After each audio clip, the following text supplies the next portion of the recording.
We are following in a couple of minutes, a couple of seconds I have to say, the very last and decisive game between Kasparov and Nigel Short. Nigel Short has white pieces in the very last game, and I have to admit that all my prognosis after, again I repeat it, after the fifth game were not correct, and by winning 2 games in a row, Nigel Short equaled the situation, the stand in the match, and now 3.5, 3.5.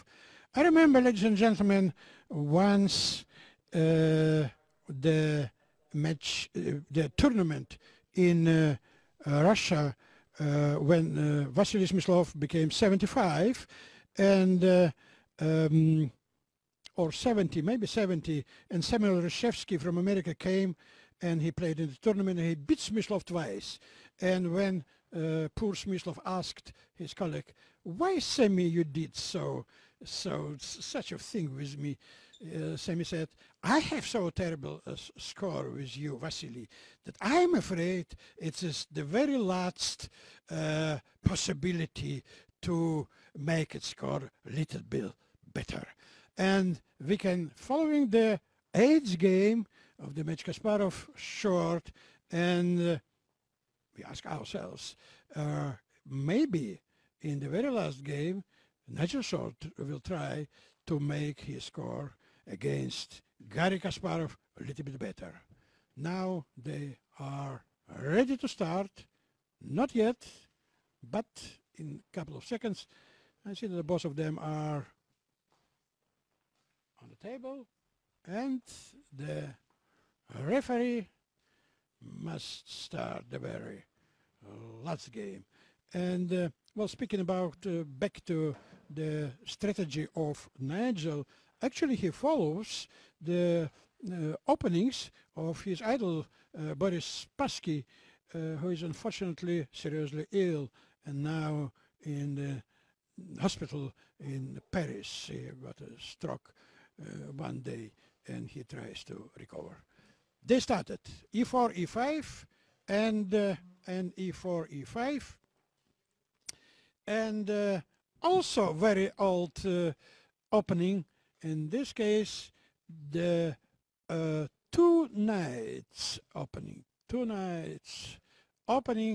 and knight g5, the variation of God knows also this position Paul Morphy played in New Orleans and also in Europe 200 years ago, something like that. Knight d5, knight f3. I have to say that there are new ideas in these openings developed last time, particularly by the American chess players Nakamura, and the Russian chess players Morozevich and the others. Bishop d6, we can see that white is on pawn up, but black is has 2 bishops, and the point of white on d3 is very weak, knight c3, and now well,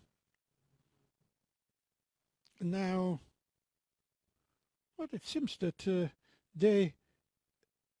both of them, this position, they play very quickly. However, it's very unusual position on the board. Maybe it's unusual only for me. Knight c3. Black's knight on a5 is also out of play, and sometimes white plays d3, d4. If black plays bishop g4, for instance, I can play h3, h3, h3, bishop h5, and then g4, and pawn on e5 is not protected. So it's a right time for black to make a decision of what to do. To play knight b7, to play bishop f5, because now knight takes e5, it's a threat, or d3, d4. So black played a rook e8, and it's clear he protects his pawn on e5, and well, he says, now it's your turn. what to do? D4. Well, now I can take on D4 and the king is very weak. D4 I don't like. Knight E4 and knight G3 maybe is idea. I don't know. I don't like. H3 is a move. H3 is a move. Now white's turn to make a move, to make a plan, I dare say. Or H3. H3. Well, the idea of the move is clear. He doesn't like to be pinned by diagonal H5 D1 by bishop G4, and he prefers to play H3. H3. C5. C5. Well, the idea of the move is also clear. He likes to put his bishop on ground diagonal, bishop b7 or bishop a6, and d4 is not impossible to play for white, and to play b3, I don't know. B3, bishop a6. Well, somehow I don't like white's position. I'm afraid that white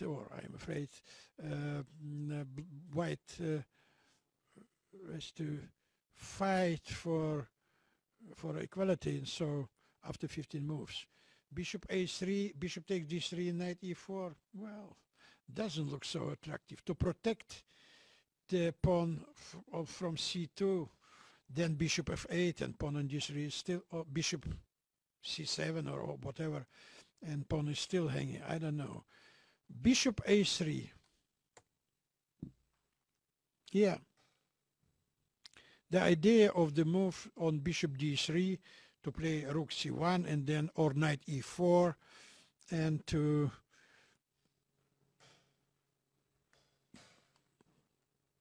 knight e4. He took on e4, f5. Dangerous position for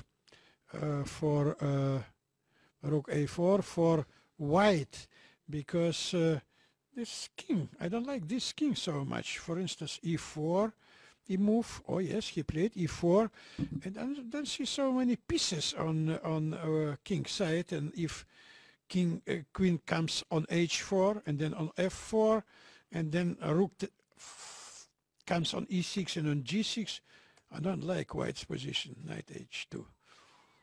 Knight h2. Rook c1, knight c6, rook c1. Very quiet and actually very, well, not panic. And I would be in panic in this position if I had white pieces against Kasparov, particularly against Kasparov. Rook c1, he plays against this pawn on c5. Queen e7 is a move, knight e5 is a move, and knight d3, knight e5. Well, it looks that black's position is tremendous.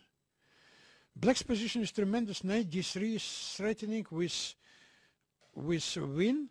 Bishop takes c5, knight d3 of take on c5, and then knight d4.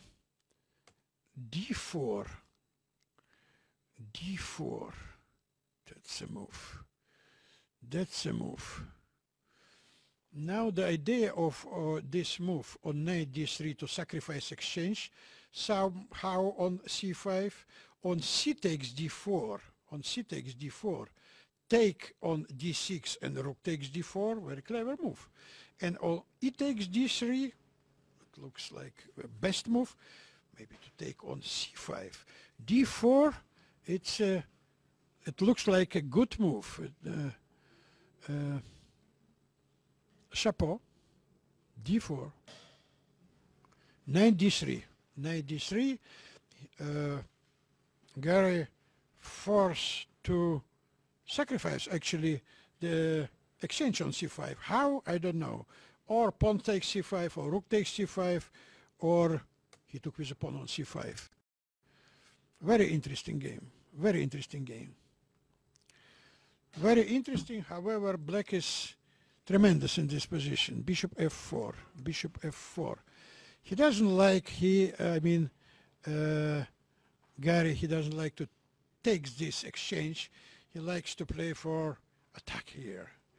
And honestly speaking, now I see that White's position is critical. Queen comes to h4. On c1 is threatening. And I see that he is, well, the time is they're equal, but I don't see a reasonable move for White. Rook, what comes on rook c2? Some of combinations, but which one? I don't see. Rook c2, rook c2, rook c2. Only move.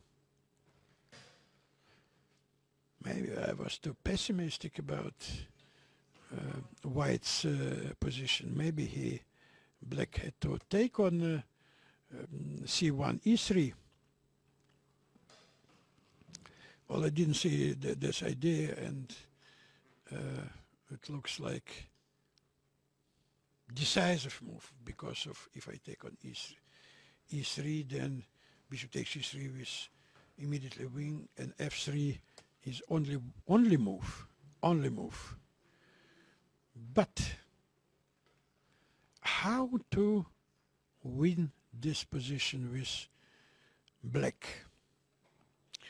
If you have only 1 minute, if you are 48, if you are very tired, and if you are still a genius, how to win? Bishop g3, bishop g3. Well, he likes to put his knight on f4 and still play e2. Knight f1? No. Knight f1, yes. Bishop f2. But still, it's not. It's of course tremendous position for Black. Knight f4. Now is e2 is threatening, and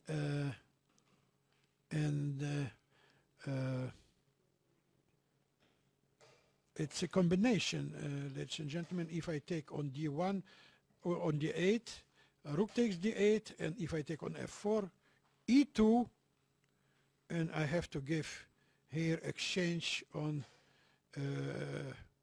or even stronger, rook d1, with immediately winning. Rook d1, rook e2, bishop g3. Now is king g1, bishop takes f4, and we can make a conclusion that Black is exchange up, and his position is completely winning, because yes, White has no moves. Bishop c5, rook d4, bishop a5, rook d5. Well, he's still alive. Bishop b4, a5. Take on a5. What else? Then rook takes c5, and the rook. If I take on a5, rook takes a5, and rook c1, and well, it's only move. And now bishop is hanging, and rook c1 is threatening. What to do? Bishop b6, rook c1, bishop takes e3. Now Black is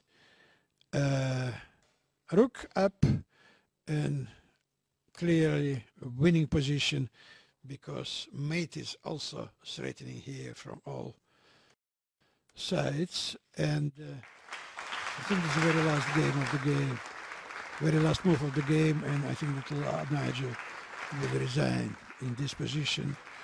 And not only because he has only 3 seconds, his position is hopeless. Well, exciting match, not without mistakes, but attractive, and the result of the match 4.5, 3.5 for Garry Kasparov.